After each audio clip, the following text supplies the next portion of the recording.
Hello everyone, I'm Skratch. Welcome to the channel. This is another Raid Shadow Legends video. Hope you guys are having an amazing Friday, an amazing weekend ahead. And I didn't had a chance to do a video on the current fusion, Timit the Fool, a proper guide where we're actually testing the champion around. And good luck if you are going for the fragment. I'm personally going for it. Mainly, it's gonna be 30k points in the CVC for me, and I kind of want him for the A2. I don't necessarily think that I will use him at the moment. Overall, as a champion, I mentioned it in the videos before, he's pretty underwhelming. I don't think he is a fusion that you must do or anything like that. And hear me out, man. Hear me out. I'm constantly saying this, guys. You know, you don't need to do every fusion. You know, you want to save resources for the big fusions, the ones that were like going crazy for. You know, you want to get this champion. Python was an amazing fusion. Newt was an amazing fusion. Amic Trunkard was an amazing fusion, you know? So, champions like this, when you're getting these ones on the side, like was the Panda, was Jetney, and different champions, you don't really need to worry so much about it. Strategos actually was a fairly decent fusion. Was not a bad champion all around. Pretty good as utility. Now, Timit the Fool, not that insane. Not that insane. And one thing that I do wanna mention is that the Summon Rush is live. I'm trying to get this knocked out of the park, possibly. And I finally have a reason to open my Primal Shards, you know, because they added that OP mythical champion to the game. 3,000 points, so 6 sacreds to get all the fragments. I feel like out of all the recent fusions we had, this might be the easiest. You know, it might be the easiest to get it knocked out of the park at 3,000 points compared to the previous ones, you know. But of course, they inflated the Dungeon Divers events, and that made it a bit harder, you know. So that's another thing to basically keep in mind. And let's crack on it. I will have to open roughly 2 sacred shards. The 10x at the moment is the following, guys. I'm not planning to open my void shards. We have basically Python, Mighty Uko on the 10x. Pretty solid legendary champions, honestly. The epics are pretty good as well. And yeah, the void legendaries are decent. Don't get me wrong, are decent, but it's not something that I would quickly rush to get. You know, like, it's fine. What I would love to get, and I know it's just a dream, what I would love to get is Crixia, the Night Queen, or Night Queen Crixia. She would be awesome. She's the best mythical champion in the game, in my opinion. But hey, getting a mythical is like, my god, catching 5 unicorns in the same place, you know. Terror Beast, pretty underwhelming epic champion, not something that I would use or I would suggest you to use. Not at all, actually. Not at all. Oh, we got a legendary? Fushan! My god, I was not expecting to get a legendary out of Sacred Shards. I have no idea what sort of mercy I had on the Sacred Shards, but you know what? I gotta open my RSL Helper. Seems like I didn't had it on.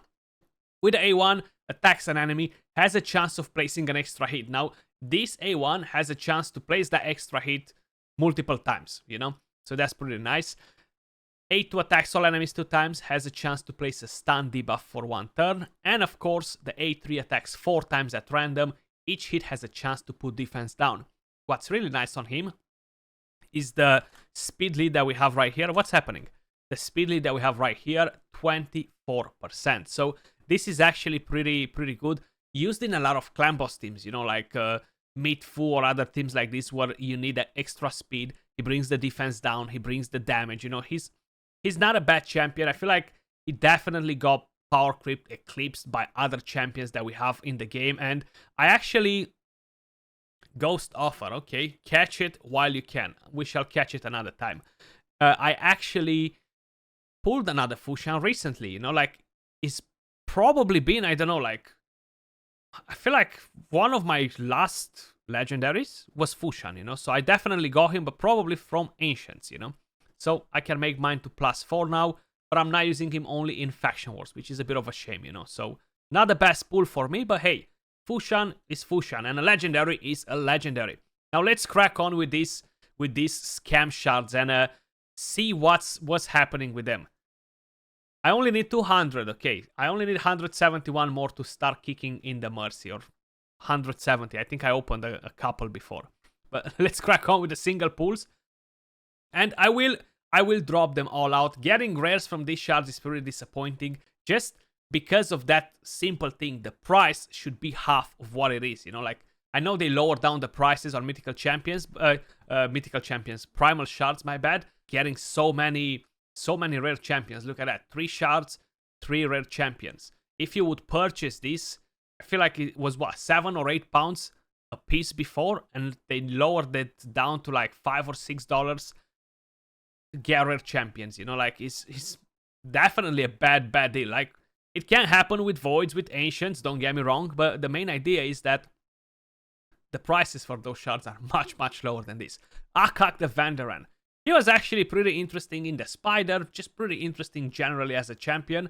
I feel like he's not being used as much, mainly just progression, mid-game, you know, but once you move into the end game, he's not as viable as he used to be before in the past, you know. Okay. Exactly what we wanted to get, Slither Brute.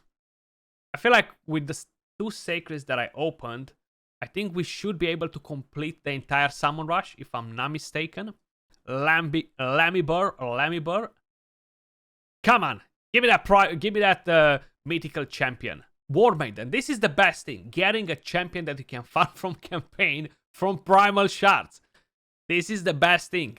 Literally.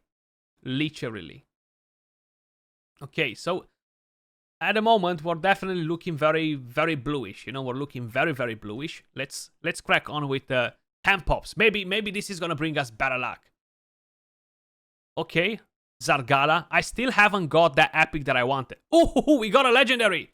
Harvest Jack, just to fit in the Halloween theme, you know. We managed to get Ugo. Ugo is on the 10x event. Now, a lot of people hate on Harvest Jack, and I feel like I've just put my avatar with Harvest Jack today or yesterday. I feel like that's why I summoned him. He was a Halloween fusion on the very first Halloween that Raid celebrated. Was like, what, 4 years ago, I think, if I'm not mistaken. He's an interesting champion. Triple hit on the A1. With the A2, attacks all enemies, places a block buffs debuff for 2 turns on targets under fear debuffs. If they would remove this necessity of having fear to land the block buffs, he would actually be viable for Hydra. Then removes any increased attack buffs from the target and is replacing it with a decreased attack. Removes any continuous heal from the target and is replacing it with a poison. Which is interesting, right? Like, it's not the best skill, but it can be useful even for Hydra. Especially removing the increased attack from the Head of Rat, replacing it with a decreased attack, having the block buffs, it could be nice. But they need to change a bit his kit to make him more viable for 2023. In 2019, or whenever they added a champion, yeah, he was decent the way he was. Then we have the A3 on a 4th turn cooldown fully booked, attacks all enemies, has a 100% chance to land the True Fear fully booked, also places a decreased speed debuff for 2 turns, and decreases each target's turn meter by 15 if the True Fear debuff is placed. They need to remove this as well and make this skill on a 3 turn cooldown to ensure that he's gonna be able to place decreased speed on the Hydra. And he will have some more utility. At the moment, the main thing that he does and is interesting is the passive. When attacked, decreases the duration of all buffs on the attacker by 1 turn, guys. So this is actually a pretty nice passive. Can be used in arena, can be used in many areas. He's nice on a shield set. Unfortunately for me, because I'm a filthy Kraken, I already have Harvest Jack at +4. So this is probably like, I don't know, 7th or 8th copy. I have no idea, but yeah, not very exciting to get another one of them. But hey, if you manage to pull him, you can use the champion for some particular areas, you know. Metal Shaper, Broadlord, and my god, nothing wants to give me that freaking epic champion, man, from the Sylvan Watchers. I even forgot the name right now. And there we go, Seneschal. That's what we got with our shards so far. Let's see if we actually manage to complete the summon rush, or we actually need a few more points. We need we need quite a few more points actually. So we need 700 more points. I don't know why I was under the impression that I'll be getting pretty close to it. Math is not my my thing today. Definitely not. Definitely not. So I'm gonna get the Dungeon Diver's Primal Shard, and I need to open one more Sacred then. So one more Sacred should cut the job here. Let's crack on with it. Give me a Rotos. Give me a Rotos. Another time, guys. But that was all for my pulls. I actually got pretty lucky. I got 2 legendary champions, which I was not expecting to get. So the luck is on my side today. We haven't hit the 10x. The chances to hit the 10x, guys, are astronomical. I'm always saying it. Let me know how your luck went in the comments down below. Appreciate every single one of you guys watching. Much love, and I'll catch you all soon in the next video.